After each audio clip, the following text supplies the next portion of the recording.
중국이 해군력을 지속적으로 증강시켜 우리나라를 비롯한 주변국을 긴장시키고 있다는 분석이 나왔다. 그 결과 한중 영국 간 해상 충돌 가능성이 커짐에 따라 우리 군이 이에 대응하기 위해 전력을 강화해야 한다는 의견이 제시됐다. 최우선 국립외교원 안보통일연구부 교수는 최근 발표한 중국의 해군력 증강과 미중 군사 경쟁이란 보고서에서 중국의 해군력 증강은 점차 한중 간의 해군력 균형을 중국 쪽에 유리한 방향으로 변화시키고 있다며, 이러한 변화는 중국 측의 공세적인 행동을 유발할 가능성을 높이고 있고 잠재적 분쟁 요인과 결합해 해상 충돌의 위험을 점차 증가시키고 있다고 분석했다. 최 교수는 한중 간에는 이어도 및 배타적 경제 수역 획정 등 해양 분쟁의 요인들이 존재한다며, 중국은 실제 2016년 이후 124도 동쪽 해역에서 해군 활동을 급속히 증대시키고 있다.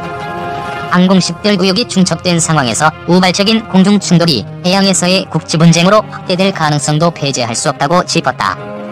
또 한미동맹에 대한 중국의 불만은 해군력의 증강과 함께 보다 강압적인 해군력 운용과 해상 충돌의 원인이 될 수 있다며, 그리고 북한과의 군사적 충돌이나 급변 사태 시에 한국과 중국이 북한으로 동시에 진입하는 경우 양국의 해상을 통한 진입 시도가 해양에서의 충돌을 야기할 가능성도 존재한다고 덧붙였다. 최 교수는 중국에 대응하기 위해 우리 군의 전력 증강이 필요하다고 조언했다. 그는 미중의 군사력 발전 속도와 전력 개발에 소요되는 시간을 고려할 때 한국은 미래의 중국을 억제하고 군사 충돌 시대에 응할 수 있는 미래 전력을 개발하기 위한 본격적인 투자를 시작해야 한다고 강조했다. 최 교수는 방어선을 지키기 위한 해상 거부 능력을 강화하기 위해서는 특히 위성, 장거리 레이더, 드론 등 ISR 능력과 중국과 비교해 충분한 사거리를 갖는 대함 탄도미사일, 공대함 극초음속 미사일 등 첨단 정밀유도 무기들을 발전시켜야 한다고 조언했다. 이어 중국의 약점인 대잠 작전에 대항해 다양한 해상 작전을 수행할 잠수함 전력의 질적 우위를 유지해야 한다며, 한국이 미래의 조용한 핵잠수함을 보유한다면 북한 및 중국을 억제하는 데 기여할 수 있을 것이라고 했다.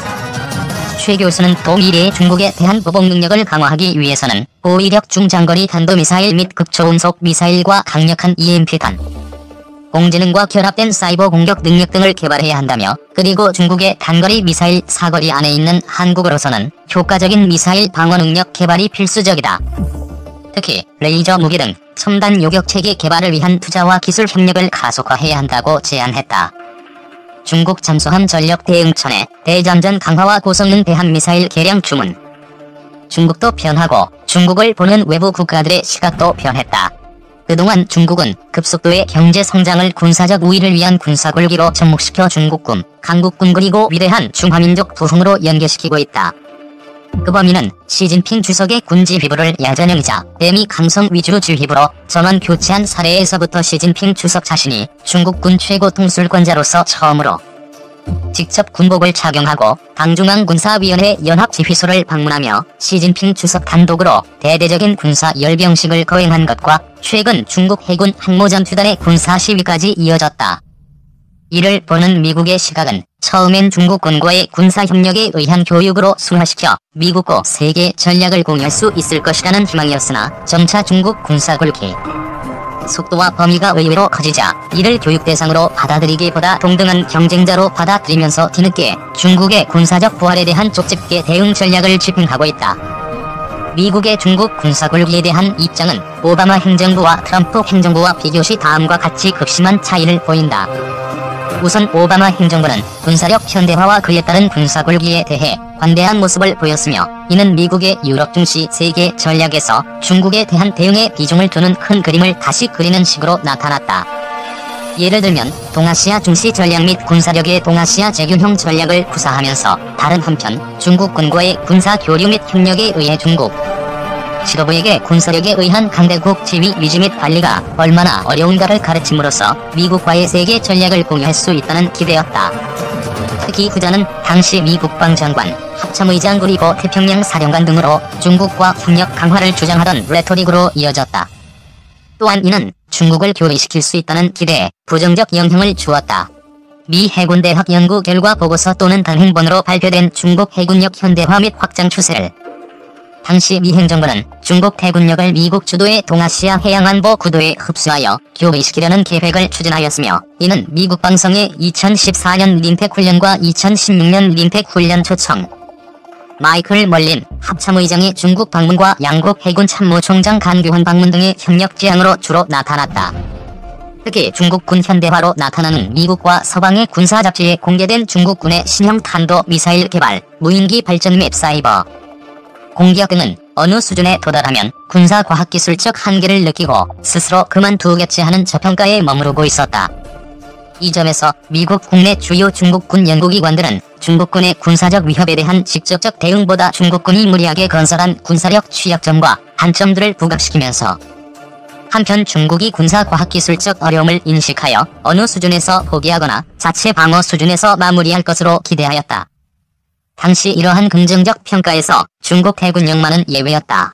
당시 이를 주도한 주된 중국 군사력 연구기관들은 주로 미국 방송의 연례 중국 군사보고서, 미 해군 정보국 중국 해군 분석 보고서 이외에 미 국방대학교 국가안보연구원, 미 해군대학 중국해양정책연구소, 랜드연구소, 미 해군연구소와 미 해군 분석연구소 연구보고서 및 저널들이 중국 해군력에 대한 우려를 주로 제시하였다.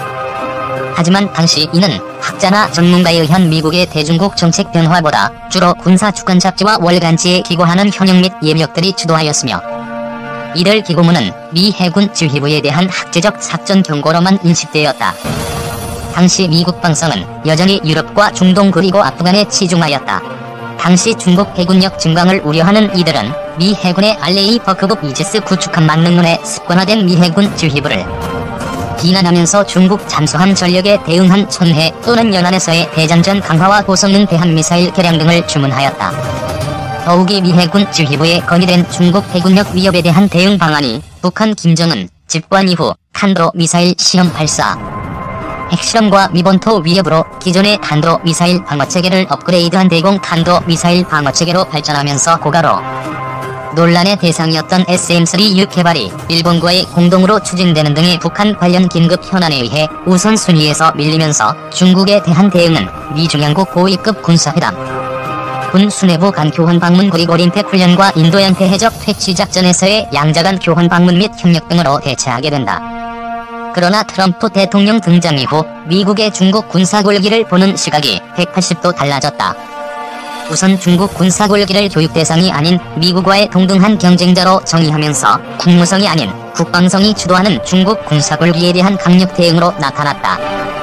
특히 동아시아 현장 지휘관들의 강경 목소리와 대응 조치가 연일 이어지면서 의회 청문회 및 각종 안보 세미나 시 중국 군사 굴기에 대한 대응 조치를 위한 각종 전쟁 시나리오 관련 토의로 이어졌다. 예를 들면 전미 태평양 사령관 해리 해리스 해군대장의 강경 발언과 태평양 함대 사령부 전력 증강이었다. 오죽하면 중국 시진핑 주석이 트럼프 대통령에게 미중 안보 협력 강화를 위해 미 해리 해리스 태평양 사령관을 교체하라는 요구까지 하였을까? 다음으로 이제는 중국이 군사 굴기를 낮추지 않는 한 더 이상의 중국과 전략적 협력과 제휴 등은 없다는 입장이다.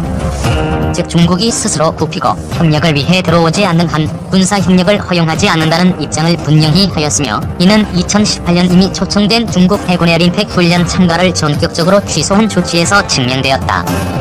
또한 트럼프 행정부의 국가안보 전략서, 국가핵태세 검토 보고서, 미 국방 전략서, 미 국방성의 중국 군사 보고서는 중국 군사 굴기를 러시아에 유럽 남하 정책과 동일한 위협으로 간주하면서 이에 대응하기 위해 미 군사력 현대화에 총력을 기울이고 있다. 예를 들면 미 핵업체 능력이 노후되고 있는 반면 중국의 중장거리 탄도 미사일은 더욱 정교해지고 있다는 전제하에 미국의 핵업체 태세를 대폭 개선하면서 동아시아 내 동맹국과 파트너십 국가의 첨단 무기를 배치하여 대중국 억제력을 강화시키는 것이었다.